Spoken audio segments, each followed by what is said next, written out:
உண்மையான C. Joseph Vijay எனும் நான்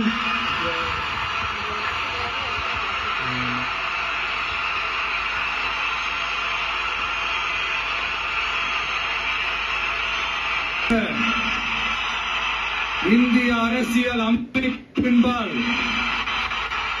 உண்மையான நம்பிக்கையும் மாறா பற்றும் என்றும்